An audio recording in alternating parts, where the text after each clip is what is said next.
হ্যাঁ, ১৪ বছর পর আবার চলে আসছে আমাদের সবার প্রিয় লিওনেল মেসি। কলকাতায় তার সেই জাদুর পা আবার ফেলতে চলেছে যুবা ভারতী ক্রীড়াঙ্গনে। হ্যাঁ, ১৪ বছর আগে কেন বললাম? ১৪ বছর আগে সেম ভেনেজুয়েলার সাথে আর্জেন্টিনার একটা ম্যাচ ছিল, যেটা ছিল ২০১১ ২ সেপ্টেম্বর। আর সেই ম্যাচেও আমি উপস্থিত ছিলাম। সেই ম্যাচের ফলাফল হয়েছিল ১-০, যেখানে ভেনেজুয়েলা ০ আর আর্জেন্টিনা ১। সেই এক গোল নিজের চোখে দেখা, এটা আমি খুব ভাগ্যবান যে ফ্রি কিক থেকে মেসি গোল করেছিল। সেম মেসি আসতে চলেছে আবার ১৩ই ডিসেম্বর সকাল ৯টার সময়, যে প্রোগ্রামটা হওয়ার কথা আছে যুব ভারতী থেকে।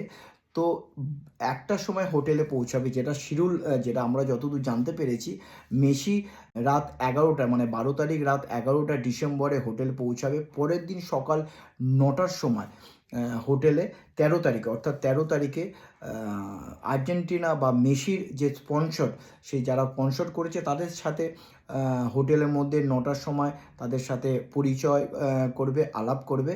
তারপর ওখান থেকে সোজা চলে যাবে যুব ভারতীতে সকাল 10টায়। সকাল 10টায় একটা ছোট ম্যাচ রাখা হয়েছে, যেই ম্যাচ হয়েছে allrounder Mohun Bagan Messi versus allrounder Diamond হামরার মেসি। ওখানে তাই সেসব প্লেয়ারদের সঙ্গে একটা আলাপ আলোচনা আর হ্যান্ডশেক করবে। ওখান থেকে, ওই প্রোগ্রামটার থেকে আরেকটা যেটা প্রোগ্রাম ছিল, যেখানে সামান্য কিছু চেঞ্জেস করা হয়েছে, শ্রীভূমি স্পোর্টিং ক্লাবে মেসির একটা ৭০ ফুটের একটা মূর্তি, ওখানে মেসি নিজে গিয়ে ওপেনিং করার কথা ছিল, কিন্তু প্রশাসন বা স্বাভাবিক ব্যাপার, মেসি বলে কথা, যেখানে ওই রকম একটা ছোট গলিতে বা রাস্তার মধ্যে, হয়তো তার সেফটি, প্রচণ্ড ভিড় তাকে দেখার জন্য, তাই জন্য কোনো রকম রিস্ক নেয়নি প্রশাসন, তাই জন্য এটা ভার্চুয়াল হবে।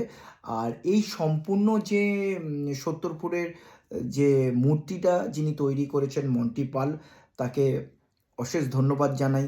যে মহান আর ভাগ্যবানও জানি যে মহান অত বড় একজন খেলোয়াড়ের তিনি সুযোগ পেয়েছেন করার। ইভেন আমরা যতদূর জানি মারাদোনারও উনি তৈরি করেছেন। তো কালকে সকাল ১০টার সময় ভার্চুয়াল করার পর ওখান থেকে নেক্সট তার গন্তব্যস্থল হবে হায়দ্রাবাদ। তিনি কলকাতা থেকে সোজা চলে যাবেন হায়দ্রাবাদ।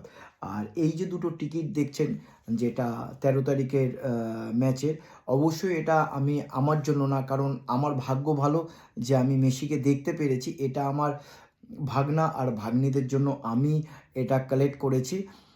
দেখা যাক, মেসির ম্যাচ আমার ভাগনা-ভাগ্নিরা যেরকম দেখতে যাবে, সেরকম সবাই দেখতে যাবে।